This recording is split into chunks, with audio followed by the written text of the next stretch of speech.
নমস্কার বন্ধুরা, আমার পরিবারের সব বন্ধুদের স্বাগত জানিয়ে চলে এলাম একটা নতুন ভিডিওর সাথে। ভিডিওটা পুরো দেখার অনুরোধ রইল, আর ভালো লাগলে একটা লাইক দিয়ে এই জার্নিতে সাথে থাকার অনুরোধ রইল। চলুন তাহলে রেসিপিটা শুরু করা যাক।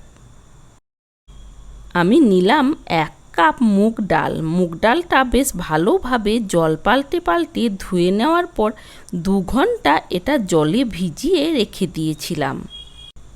ডালটা খুব ভালোভাবে ভিজে গেছে। এবার এটা একটা মিক্সির জারের মধ্যে নিয়ে নিলাম। মুগ ডালটা মিক্সির জারের মধ্যে দিয়ে জল না দিয়ে একটা পেস্ট বানিয়ে নিলাম। পেস্টটা এই বোলের মধ্যে নিয়ে নিলাম। এবার 1/2 কাপ মতো জল দিয়ে মিক্সির জারটা ধুয়ে নেওয়ার পর ওই জলটা এই পেস্টের মধ্যে দিয়ে দিলাম। এবার এই মুগ ডালের পেস্টের মধ্যে দিয়ে দিলাম কিছুটা পরিমাণ সুজি। 1 কাপ মুগ ডাল হলে সুজি দিতে হবে 1/2 কাপ।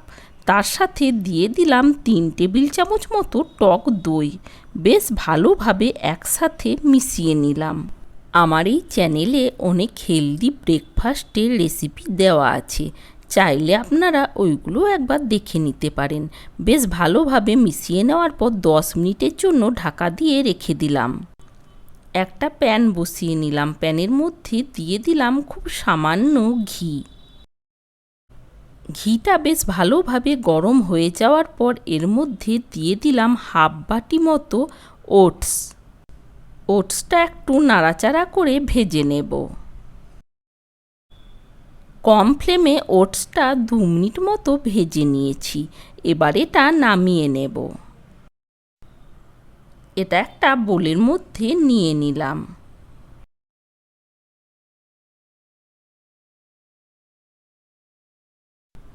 এইদিকে 10 মিনিট হয়ে গেছে। 10 মিনিট পর একটু নাড়াচাড়া করে নিলাম।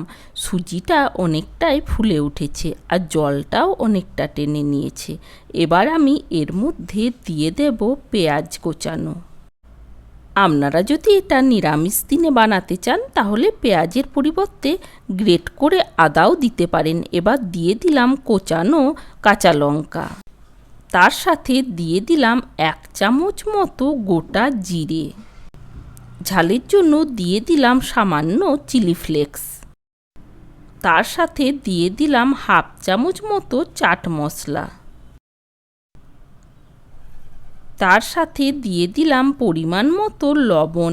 এবার সব কিছু বেশ ভালোভাবে একটু মিশিয়ে নেব। যেহেতু জলটা অনেকটাই টেনে নিয়েছে তাই এর মধ্যে দিয়ে দিলাম সামান্য জল দিয়ে বেশ ভালোভাবে একটু মিশিয়ে নিলাম। এবার ভেজে নেওয়া ওটসগুলো এর মধ্যে দিয়ে দিলাম। এবার সব কিছু বেশ ভালোভাবে একটু মিশিয়ে নিলাম। ভেজে নেওয়া ওটসটা দেওয়ার পর এটা 5 মিনিটের জন্য এইরকম রেখে দেব। 5 মিনিট পর এর মধ্যে দিয়ে দেব গ্রেট করে নেওয়া গাজর। গাজরটাও দিয়ে দেওয়ার পর বেশ ভালোভাবে সব কিছু একটু মিশিয়ে নেব। আপনাদের মনের মতো যে কোনো সবজি এর মধ্যে অ্যাড করতে পারেন। সব কিছু বেশ ভালোভাবে মেশানো হয়ে গেছে। আজকের এই রেসিপি আপনাদের কেমন লেগেছে কমেন্ট করে জানানোর অনুরোধ রইল। তার সাথে যদি রেসিপিটা ভালো লেগে থাকে চ্যানেলটা সাবস্ক্রাইব করার অনুরোধ রইল। আমি নিলাম একটা আপ্পাম প্যান। প্যানের মধ্যে সামান্য ঘি ব্রাশ করে নিলাম। অবশ্যই আপনারা চাইলে আর একটু ঘিয়ের পরিমাণ বেশি দিয়েও এইগুলো ভেজে নিতে পারেন। বাড়িতে আপ্পাম প্যান না থাকলে তাওয়ার মধ্যে দিয়েও এইগুলো ভেজে নিতে পারেন। এবার দিয়ে দেব সামান্য করে সাদা তিল। সাদা তিলটা দেওয়ার পর 1 চামচ করে ব্যাটার এই আপ্পাম প্যানের মধ্যে দিয়ে দেব। সবগুলোর মধ্যেই 1 চামচ করে ব্যাটার এইরকমভাবে দিয়ে দিলাম। একদম কম ফ্লেমে এটা আমি 5 মিনিটের জন্য একদিকটা ভেজে নেব। তাওয়ার মধ্যে এই 1 চামচ করে ব্যাটারটা দিয়ে এইরকমভাবেও ভেজে নিতে পারেন। কিছুক্ষণের জন্য ঢাকা দিয়ে দিয়েছিলাম। এইবার এইগুলো সব আমি উল্টে নেব। সবগুলোই উল্টে নেওয়ার পর আমি 5 মিনিটের জন্য এই দিকটাও ভেজে নেব। যেহেতু আমি ঘিয়ের পরিমাণটা একদম কম দিয়েছি, তাই আমাকে একটু বেশি সময় ধরে এগুলো ভেজে নিতে হবে। এই দিকটাও আমি একটু ঢাকা দিয়ে ভেজে নিলাম।